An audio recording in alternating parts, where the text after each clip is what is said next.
आज मैं आप लोगों को एक सच्ची घटना सुनाता हूँ।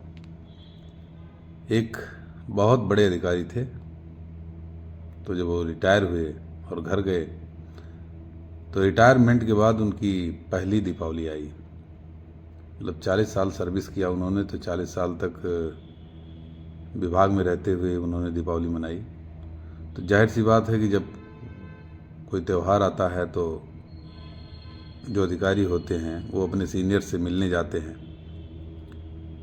2-4 दिन पहले से ही लोग मिलने लगते हैं, बधाइयाँ देने लगते हैं, और जब जाते हैं तो कुछ न कुछ उपहार भी साथ में लेके जाते हैं।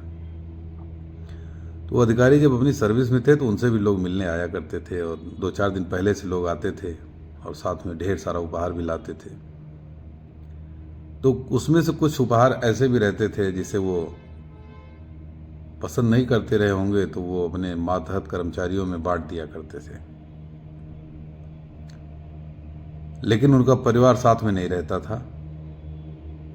इतने उपहार मिल जाते थे कि उन उपहारों का करें क्या उनके समझ में नहीं आता था। मिलने वालों का तांता लगा रहता था। लेकिन जब रिटायर होकर गए तो दोपहर बीत गया लेकिन कोई मिलने नहीं आया। इस बात से वो बड़े मायूस हुए और जो है उनको बड़ा ग्लानि महसूस होने लगी कि क्या बात है, पहले लोग इतना मिलने आया करते थे, आज मुझसे कोई मिलने नहीं आया, दोपहर तक इंतज़ार करते रह गए। अच्छा, परिवार में हैं लेकिन परिवार उनके बीच में इंटरेस्ट नहीं दिखा रहा है। परिवार उनके साथ त्यौहार मनाने में कोई इंटरेस्ट नहीं दिखा रहा है, क्योंकि परिवार को उनके बिना त्यौहार मनाने की आदत पड़ चुकी थी। 40 साल जो परिवार इनके बिना त्यौहार मनाया था उसको तो 40 साल की आदत थी बिना इनके त्यौहार मनाने की। लेकिन इनकी जो आदत थी वो आदत नौकरी पीरियड वाली थी कि हाँ, लोग मिलने आते थे, उपहार लेके आते थे। जब कोई मिलने नहीं आया तो बड़े मायूस हुए, और मायूस हुए तो सोचने लगे, बड़ी ग्लानि महसूस हुई कि आज क्या बात है, लोग मिलने नहीं आए। बैठे सोच रहे थे, तब तक सामने वाली मेज पे एक पेपर पड़ा हुआ था, अखबार। उस पर इनकी नज़र पड़ी और उस अखबार का एक कॉलम था जिस कॉलम में एक गधे का जिक्र किया गया था। वो पेपर उठाया इन्होंने और उसको पढ़ने लगे, उस कॉलम को। तो उस गधे के बारे में ये लिखा था कि उस गधे का जो मालिक था वो उस गधे के ऊपर जो है देवी देवताओं की मूर्तियां लादकर और दूर शहर में जाकर बेचता था। अब जब मूर्तियां लादी जाती थीं तो वो गधा जिस गांव से, जिस गली से गुजरता, लोग उसको देख के सर झुकाते, उसका बड़ा आवभगत होता। तो गधा बड़ा खुश हुआ कि मुझे इतना सम्मान मिलता है। गधे को बड़ा अच्छा लगा, ये जो है लोगों का जो आचरण उसके प्रति दिखाया गया वो बड़ा अच्छा लगा। अब गधा जब गया, मूर्तियाँ उतार दी गई, तो उस मालिक ने सोचा कि यार खाली ही जाएंगे वापस, तो क्यों ना हम सब्जियां लाद दें। तो वापसी में लौटते समय सब्जियां, उस पर फल, सब्जियां और ये सब चीज़ें लाद दी गई। फिर उसी रास्ते से जब गधा वापस आया तो लोग उसको देखकर वो आवभगत, वो रिस्पेक्ट जो जाते समय उसको मिली थी वो वापसी में नहीं मिली। जब नहीं मिली तो उसको लगा कि क्या बात है, लोग मुझे रिस्पेक्ट नहीं दे रहे हैं।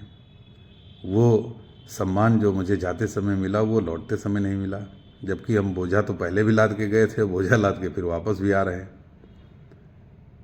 तो वो क्या किया कि अपनी आवाज़ में बोलना शुरू किया। लोगों का ध्यान अपनी तरफ आकर्षित करने के लिए उसने ज़ोर ज़ोर से चिल्लाना शुरू किया। लोगों ने देखा तो लोगों को बड़ा नागवार गुजरा, बड़ा बुरा लगा। वो और ज़ोर से चिल्लाने लगा तो लोग गुस्से में आ गए और गुस्से में आके उसको मारने लगे।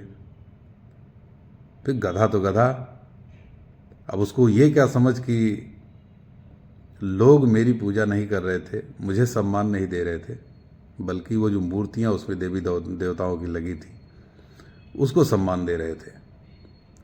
लेकिन वो तो सोच रहा है कि भाई मैं तो जाते समय भी बोझा लाद के गया था और आते समय भी बोझा लाद के आया हूँ। गधे को क्या मालूम कि मैं मूर्ति लाद के गया था और सब्जी लाद के वापस आ रहा हूँ। तो उसे बड़ा कष्ट हुआ। उसको ये लगा कि वही मनुष्य जाते समय मुझे इतना सम्मान दे रहे थे और लौटते समय मुझे इतना प्रताड़ित कर रहे हैं, मुझे मार पीट रहे हैं। फिर उन अधिकारी महोदय को ये समझ में आया कि अपनी भी हालत इस गधे की ही तरह थी। जब तक हम उस कुर्सी पे थे तब तक लोगों ने बहुत सम्मान दिया और मिलने आते रहे, उपहार लाते रहे। लेकिन आज हम उस कुर्सी पे नहीं हैं तो आज कोई मिलने नहीं आया। तो भैया कहना यह है कि जो है जितना है उसी में खुश रहना सीखिए और अपने परिवार को समय दीजिए। जब किसी पद पे आप रहिए तो उसकी प्रतिष्ठा को बनाए रखिए और विनम्र रहिए और गांव समाज के बारे में भी सोचते रहिए, क्योंकि लोगों की आपसे नहीं लेकिन उस कुर्सी से ज़रूर उम्मीदें बंधी रहती हैं जिस कुर्सी पे आप बैठे रहते हैं। धन्यवाद।